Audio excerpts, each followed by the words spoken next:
Dia ngomong, Adil, di kamar mandi gue kok bau ya, bau amis, kayak bau bangkai gitu.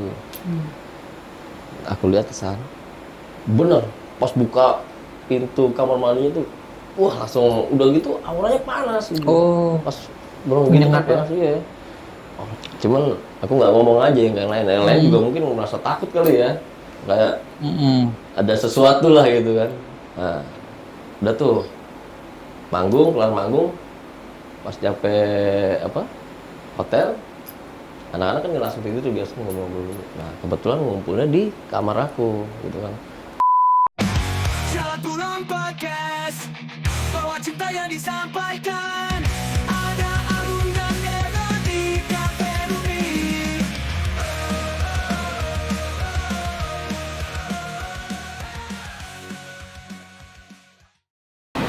Assalamualaikum warahmatullahi taala wabarakatuh. Selamat datang di podcast Rumi, episode Jalan Pulang. Kembali lagi saya di sini bersama partner saya yaitu Dodo. Kali ini kita selalu berdua nih. Ya, agak enak tektokannya ya. Kali ini kita kedatangan tamu keren banget ya, Do ya. Iya. Dari scene reggae nasional, tanggung-tanggung nih. Asik banget Do ini kayaknya nih. Masih sohipan nama Boim ya. Yoi. Boim yang kemarin tuh, yang episode beberapa yang lalu ya. Yoi. Udah deh, kita nggak usah lama-lama lagi. Langsung aja kita sambut Bang Gondi. Assalamualaikum Bang. Waalaikumsalam warahmatullahi wabarakatuh. Ya. Gimana kabarnya Bang? Alhamdulillah. Sehat ya. Sehat ya? Alhamdulillah. Abang gimana semua kabar sehat ya? Alhamdulillah. Abang Gondi juga. Insya Allah. Sebelumnya terima kasih nih udah mau berkunjung. Udah. Terima kasih juga. Sela-sela kesibukan ini ya. Kita merasa terhormat banget nih dikunjungi oleh salah satu tokoh skena reggae ya. Sekedar reggae enggak juga sih. Masih banyak belajar. Lagi sibuk apa nih Bang? Alhamdulillah sih lagi produksi lagu terus sih. Produksi lagu. Memang setiap kami itu kalau Alphonse Freedom ini ngeluarin single-single terus ya. Setiap bulan pasti ada keluar single. Dan bukan kebetulan aku di studio tuh emang megang operator semua talent juga gitu. Produksi. Jadi produksi aja. Mixing gitu Nabung ya. lah ya. Mixing juga gitu ya. Ya, baru belajar mixing. Sekarang ngeband nama siapa? Sama Alphonse Freedom. Alphonse Freedom ya. Mm-mm. Alphonse Freedom itu band reggae ya? Dan reggae. Bisa tolong ceritain nggak sejarah berdirinya, sejarah bergabungnya? Oh, kalau aku dari zaman-zamannya satu band dulu sama Alphonse. Alphonse Freedom ini kan solo karir sih. Alphonse-nya. Alphonse. Atau Apong kalau bisa Apong. dipanggil biasanya Apong. Tongkrongan Apong namanya ya. Lu kalau Dulu. salah adanya Tepeng ya, Tepeng Koponan Iya, adiknya almarhum Steven. Iya, Almarhum Stephen Tepeng. Nah, waktu itu kami satu band namanya The Ikan Bakars. Memang pernah satu label juga sama almarhum Steven kan. Satu label di 267 Record. Relasi. Ya sih. Lalu tahun 2019-an kalau nggak salah 2019-2020 akhirnya seleksi alam. Emang Allah mungkin ngasih jalannya. Udah nih tidur dulu nih di Ikan Bakar gitu loh. Jadi Alphonse memutuskan untuk solo karir. Solo karir. Nah, tapi jauh sebelum almarhum meninggal. Jadi waktu itu sempat kita ngobrol-ngobrol kalau nggak salah lebaran tahun berapa gitu. Bang, kami mau solo karir apa sih Apongnya? Mau solo karir aja deh gitu. Terus di Ikan Bakar gimana? Ya, panjang lah ceritanya. Jadi gitulah. Pokoknya ada sesuatu yang mungkin saya nggak bisa ceritain. Siap. Ya. Akhirnya ya udah kalau emang mau solo karir monggo silakan.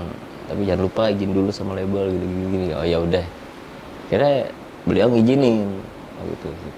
Nama The Ikan Bakar pun dulu emang almarhum yang ngasih. Iya. Ya. Unik namanya ya. Iya. Ikan bakar. Formatnya memang kayak apa sih?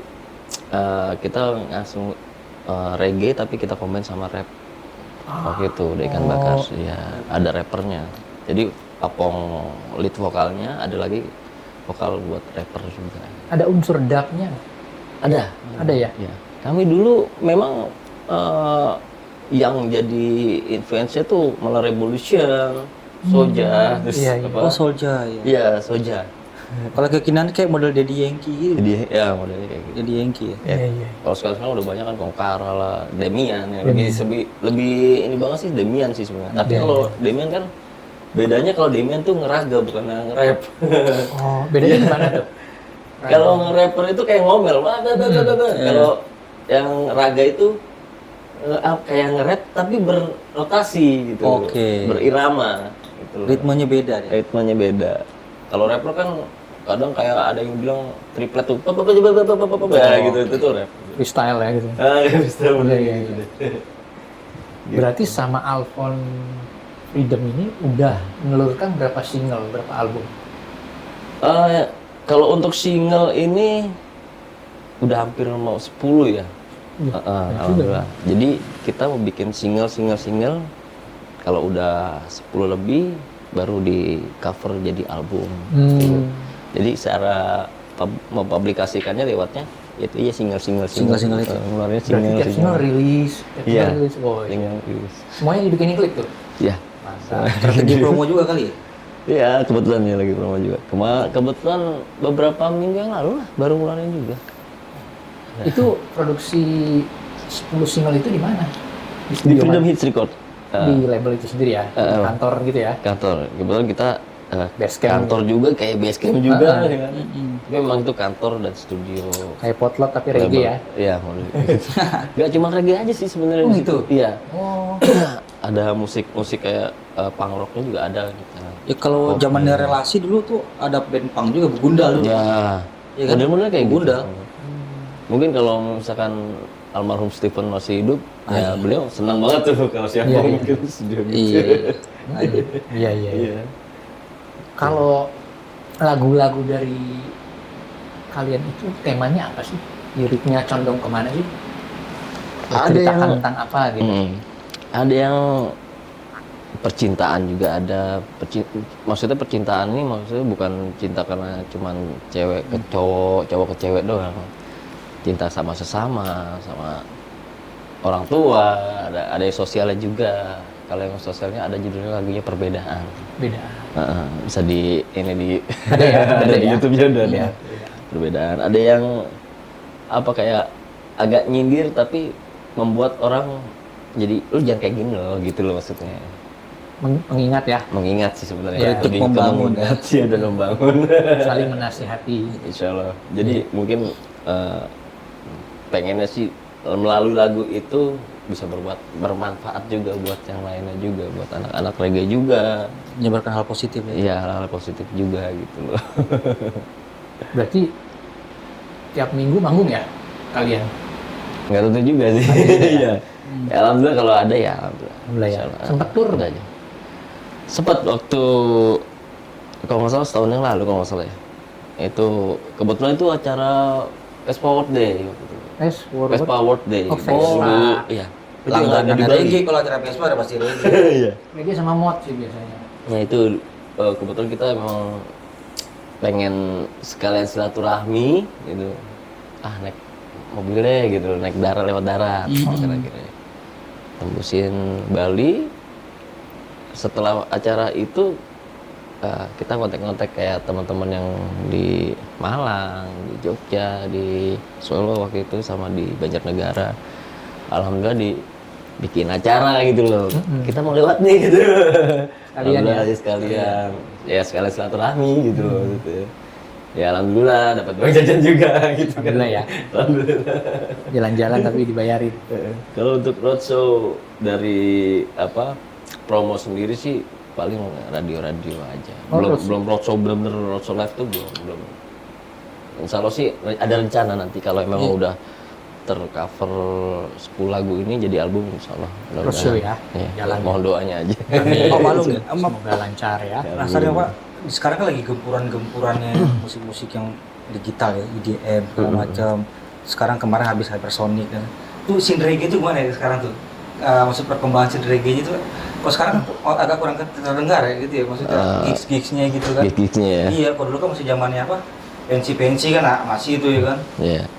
Kalau reggae sendiri, kalau menurut aku nih ya dia Ya ini aja sih. Stabil ya? Stabil aja gitu loh, stabil.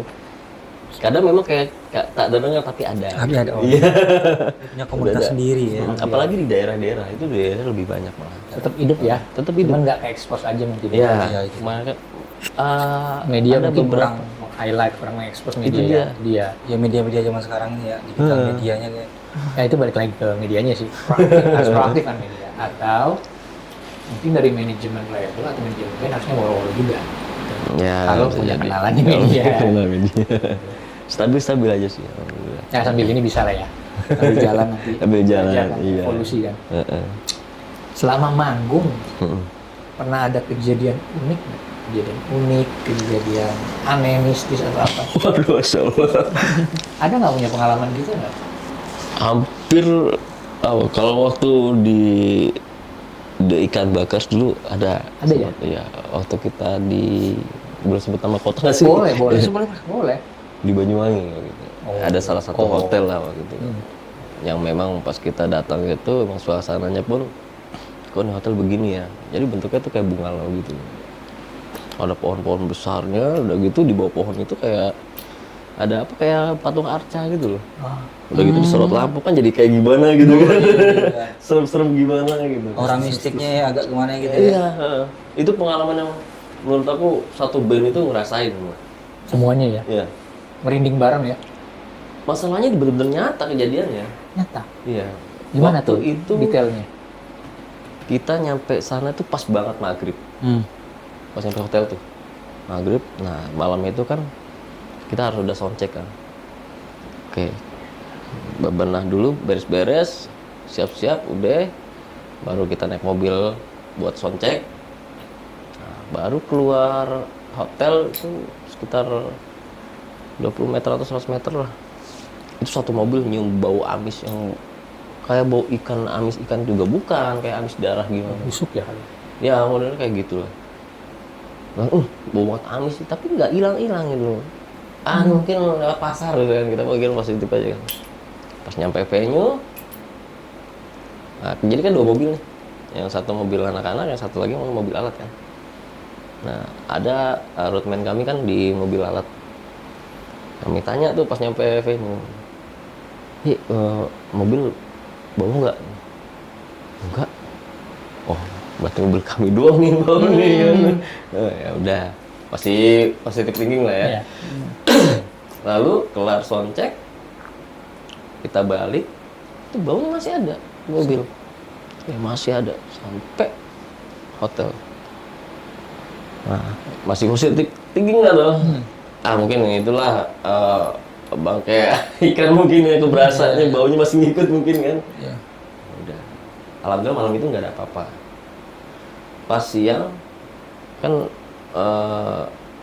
kita mau manggungnya kan malam tuh. Nah pas siang itu ada kejadian gitarisku sama asisten kruku ini kan dia berdua nih satu kamar. Nah, dia ngomong, Dil, di kamar mandi gua kok bau ya, bau amis kayak bau bangkai gitu. Yang bener. Ya. Aku coba masuk tuh, sampai Apong juga ngikut juga kan gitu. Aku berdua sama Apong kamar satu kamar. Jadi kamar aku sama kamar yang bau itu cuma terjeda satu kamar kosong doang. Nah, aku lihat ke sana, bener pas buka pintu kamar mandinya tuh, wah langsung udah gitu auranya panas gitu. Pas belum gini Menyengat ya? panas ya. Oh ini apaan ya? Udah tuh, dia coba minta ke resepsionis coba pindah kamar gitu kan. Ada akhirnya ngomong tuh. Nah siang itu juga pun kita pindahin tuh ke bungalow yang satunya lagi. Ini kan ibaratnya bungalow A, bungalow B. Nah dia pindah ke bungalow A, gitu kan. Udah pindah nih, udah rapi-rapi malam yang manggung. Nah kita mau berangkat manggung, itu pun sama di mobil pun masih baunya masih ngikutin gitu kan, bau amis itu kan. Nah, ini ada apa ini? Aku kayak perasaan aku, nggak enak nih, udah bener nggak enak nih kan. Cuman aku nggak ngomong aja yang lain juga mungkin merasa takut kali ya, kayak ada sesuatu lah gitu kan. Nah, udah tuh manggung, kelar manggung, pas nyampe hotel, anak-anak kan nggak langsung tidur tuh, biasa ngobrol-ngobrol dulu. Nah kebetulan ngumpulnya di kamar aku gitu kan, itu pun di teras, kita ngobrol-ngobrol. Waktu itu kita mau nyari air, kehabisan air, yuk kita keluar yuk nyari air ya kan.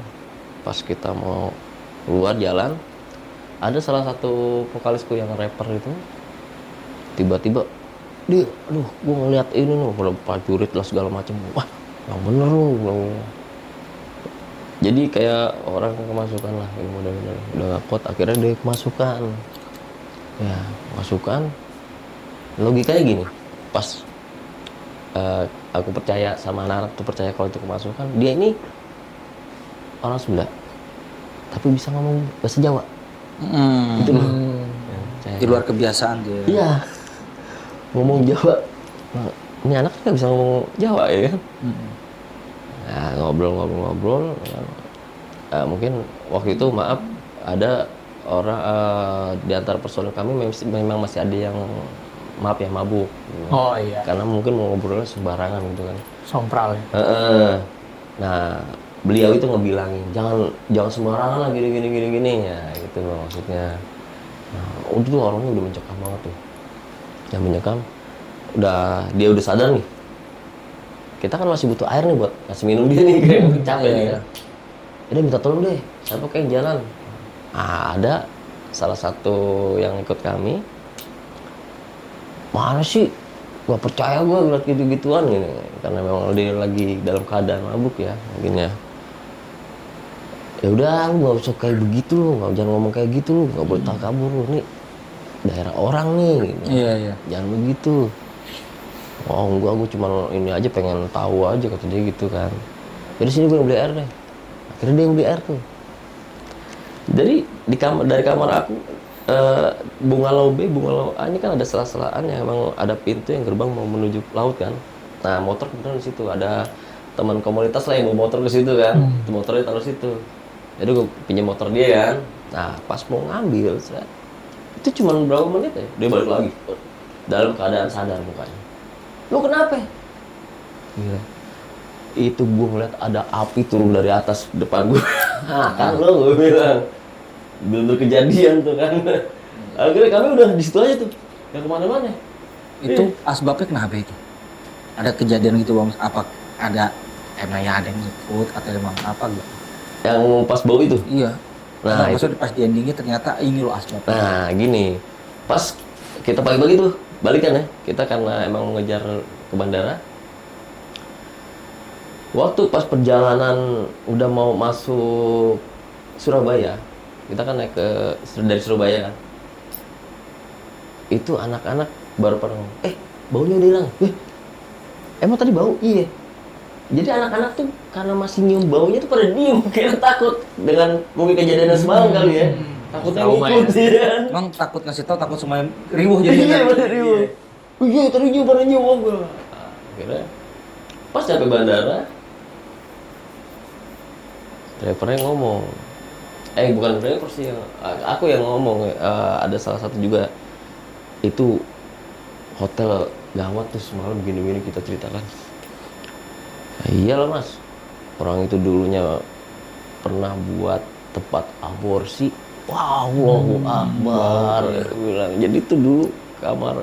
Jadi itu yang bangunan yang kita tempatin itu baru jadi. Itu loh baru jadi, memang dulunya katanya sih tempat buat belum steril kali ya. Tapi kan juga. Kita sebagai kita muslim kan emang dekat dengan hal namanya itu ya. Iya. Kita meyakini juga. Meyakini juga adanya goib. Ini paling ngobrol-ngobrol sama Bang Ogi ini. Beliau ternyata kakeknya tuh orang alim lah, ya kan. Oke, pas ngobrol tadi tuh masalah bahas spiritual kayaknya asik ngobrol dengan lancar gitu ya. Oke, asik selain musik ya kalau lihat gitu tadi itu. Enggak juga. Jadi Bang Godi pernah nggak sih ngalamin keresahan spiritual, kegelisahan spiritual, pernah nggak? Kegelisahan. Dulu ada. Sempet ya? Sempet. Kapan tuh kira-kira? Bukan kegelisahan, apa sih kalau bisa dibilang ya? Banyak pertanyaan lah kalau gitu. Jadi gini loh. Dulu zamannya aku masih sekolah ya, sekolah. Aku dulu STM kan. Itu mau lulusan memang aku dulu bandel sih, karena mungkin mas-mas udah pada tahu lah ya, namanya pakai nama sekolah gitu kan. Alumni kayak gitu semua itu. Karena dulu emang bener-bener kalau sekolah tuh pasti ngantongin minuman mulu.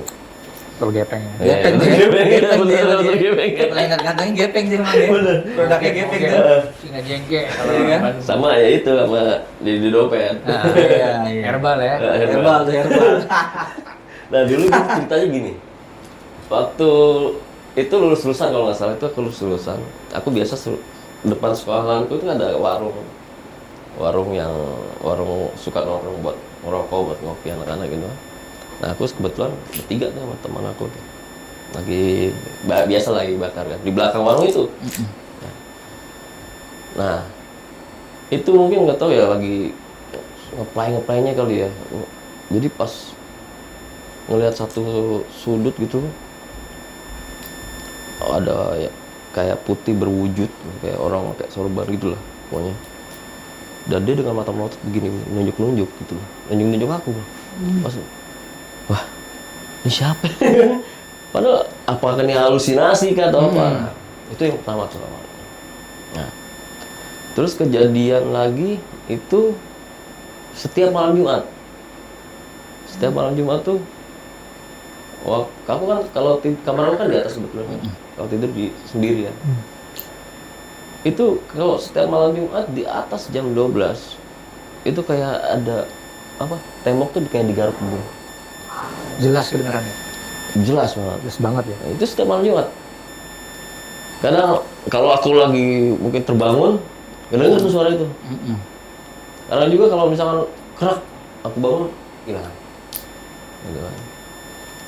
Ya itu pas zamannya sekolah lah.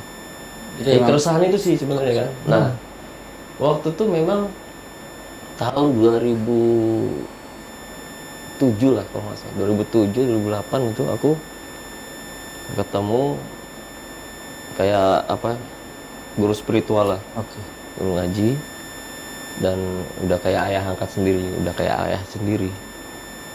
Keresahan-keresahan itu coba aku tanyakan gitu kan. Curhat ya. Ya curhat lah, Pak nih dulu begini ada sosok yang kayak begini, ada sampai yang ke setiap malam Jumat tuh ada yang garuk-garuk gitu kan. Iya. Nah dulu sempat ikut majelis juga lah, majelis beliau. Memang niatnya sih cuman mau ngaji aja, ngajinya cuma yasinan, zikirullah itu di atas mulai jam 12 sampai dengan subuh. Oh iya. Kalau ini ya jadi yasinan dulu baru zikirullah. Itu tahun segitulah. Cuman aku dulu masih, maaf, walaupun aku ngaji, tapi aku masih mabuk gitu. Oh, Iya. itu bagian sebuah perjalanan ya. Iya. Seperti podcast Jujur aja. kita. Rekoh tuh ya, perjalanan. Terus aku udah gimbal tuh. Udah gimbal ya? Udah. Gimbal itu aku dari tahun 2006 tuh aku sempat nyambung segini. Panjang. Panjang. Nah karena ditegur lah sama almarhum gitu kan. Sambungannya lepas. Enggak, guru aja. Oh, guru. Papa saya. Sambungannya lepas tuh. Mendingan asli aja. Oh iya. Nggak boleh nyambung. Ayo Pak. Pasti saya lepas sambungannya, nggak tahu ya, rambut udah segini. Rambut aku, rambut asli. Udah panjang. Udah lumayan lah, udah Lumayan. selingkar ya. Nah dari situlah, kenal lah istri nih. Cewek dulu, jadian. Mantan ya, Cewek. mantan ya. Mantan istri. Iya, mantan pacar. Mantan pacar. Kok mantan istri, Masya Allah. Apa ya Allah. Allah Akbar. Dikit ya. Mantan pacar, iya. Pacar. Nah, ketemu. Itu pacaran. Setiap malam Jumat aku ajak ngaji. Wah, asik banget itu, paling enak. Mantep. Aku ajak ngaji. Karena kalau wala mungkin aku ngizinnya buat ajak ngaji, diizinin sama orang tuanya.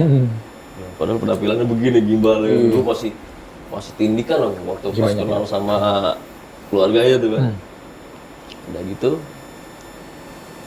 beberapa bulan, setahun, 2 tahun.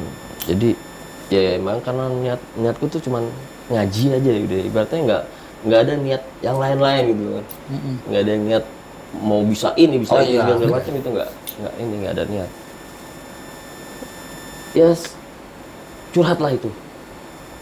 yang keresahan aku, kegelisahan aku itu kan. Aku curhat sama beliau dan beliau ngebuka. Karena memang kamu tuh dulunya begini gitu loh. Iya. Ada yang inilah, ada yang segala macam. Bersangkutan dengan sejarah Lah, belakangnya. ya, sejarahnya lah. Iya. Paham. Oh gitu ya, oh ya gitu. Ya kalau memang, jadi ternyata yang ngegaruk-garuk tembok itu memang aku dibangunin suruh tahajud katanya sih. Oh, main alarmnya. Iya, kata Ini ada abang, hubungan sama kakeknya yang alim ini. bisa jadi. Oh ya, by the way tadi Bang, sebelum nih teman-teman sebelum podcast sama Bang Gopri ini, dia ngomong, aneh nggak ada beliau, nggak ada apa-apa ini, ada apa siapa? Sholat taunya, sholat loh, begitu, sholat loh. Oh jangan lah, lu nggak boleh dia. Iya, maksud kita tuh hanya ketika dengan urusan dengan Tuhan atau Allah, udah terserah penampilan kita, nanti kan kita bawa cinta kita. Iya, insya Allah. Iya kan? Dalam sisi spiritual itu kan mahabbah ya dalam bahasa Mahabbah. rekonya ya. Kebetulan kita kan rekon Naksabani Yaqani ya, maksudnya si Samson Najing dan beberapa guru-guru, Bu Arozi juga ada. Terus jadi yang aneh mau tanya ke abang nih sekalian nih, ya sholat ya haji. Jadi dalam berkesenian itu kan ternyata harus ada pakai rasa bang ya. Iya. Ya. Rasa. Dan rasa itu sebenarnya kan pemberian bang. Iya.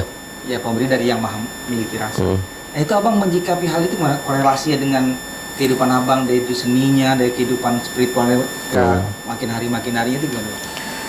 Kalau aku sih, karena Allah udah kasih nikmat sih ya. Iya. Allah udah kasih nikmat apapun itu kan. Mau itu susahnya, mau itu iniannya, senangnya, segala macamnya. Jalanin aja udah. Dan nikmatin aja sih intinya sih gitu. Nggak pernah berpikir apa sih namanya. Kalau bisa bilang pengen bener gitu, pengen bener. Nggak. Malah aku merasa paling diri aku salah terus udah. Iya. Jadi apa ya? Bingung jelasinnya gimana ya? Ya, koreksi diri dan terus bersyukur gitu. Iya, nikmatin aja udah. Nikmatin Dan aja. mensyukuri kayak model-model gini loh. Kita nggak makan setiap hari, misalkan ya, kita nggak makan sehari. Tapi kita yakin Allah bakal kasih makan kita kok. Gitu. Ya. Udah. Bahkan kalau kita mau memikirkan, wah gua nggak makan besok kelaparan, itu menghina Allah sebenarnya gitu. Nah itu sih, makanya alhamdulillah masalah pasti ada. Pasti ada. Tapi kan tergantung manusianya yang menyikapi masalahnya itu. Karena memang kalau aku dapat masalah ya alhamdulillah nikmat. Oh iya. Kita nikmatin. Apapun itu yang datang dari Allah itu semua nikmat ya. Nikmat. Buruk baik itu nikmat. Nikmat ya. Kan lagi diuji. Iya betul. Iya. Seiring dengan perjalanan kita menuju ke jalan pulang kita. Iya, gitu, insya Bang. Allah. Ya, itu bang. Nah ini abang menyikapi dengan podcast ini kan jalan pulang nih bang. Hidup itu kan pasti ada ending yang malung ya. Ya. Ada Iya. endingnya gitu. Nah kira-kira pandangan abang tentang jalan pulang itu gimana? Orang ada aku jalan pulang. Setiap orang kan pasti kan punya. Gue tahu ini kan ide video Fata Morgana Iya, dan iya. nggak abadi kan. Dan kita gue harus mau nyikapi hidup gue tuh pasti endingnya sesuatu gitu. Ya kita mungkin berbagi kan kalau abang pernah ada kegelisahan. gitu. Kalau aku sih, aku pengen jadi diri aku sendiri dulu aja. Iya. Gitu loh. Nanti nanti jalan pulangnya mau kayak gimana, itu kan Allah udah ngasih gini loh. Ini udah kasih catatan, deal nih, catatan gini, terus lakuin kayak gini ya. Walaupun ibaratnya lu gue kasih ujian, lu kasih ini segala macam, lu tetep nih. Ini jangan sampai nih keluar rel nih. Kayak gitu. Ya. Intinya, ya apapun itu nanti mau kita jalan pulangnya dalam keadaan gimana pun itu, udah kita terima aja. Gitu. Karena kita ya udahlah, kita serahin aja semuanya sih. Ngapain gitu ya? Orang kita ngelangkah aja kan gini, kalau kita ngelangkah aja, kalau kata orang tua dulu jangan lupa tuh Bismillahirrahmanirrahim, berserah diri kan. La haula wala quwata illa billah. Ya itu dia. Ya kita ya udah lillahi ta'ala aja. Mau jalan pulangin ntar gimana, ntar aku bakal berubahnya kayak gimana, mau apakah lebih buruk lagi atau kayak gimana, itu udah nanti Allah yang ngatur. Masa depan tuh urusan Allah itu. Ya Itu aja. Kan manusianya yang ini Yang penting kita terus bersyukur. bersyukur. Baik buruk insyaallah. datang Allah tetap terbaik semuanya. Iya, insya Allah mudah-mudahan. Kita kan memang pengen bawa bekal yang baik gitu kan. Iya. Pasrah legowo. Lego insya Allah. Legowo ya. Nah, kalau kata guru sih, ini sih pesan guru yang memang selalu inget terus. Aku sampai istri juga dipesanin juga kayak gitu. Deal, ilmu yang paling tinggi adalah menjaga hati. Jangan sampai ada penyakit hati.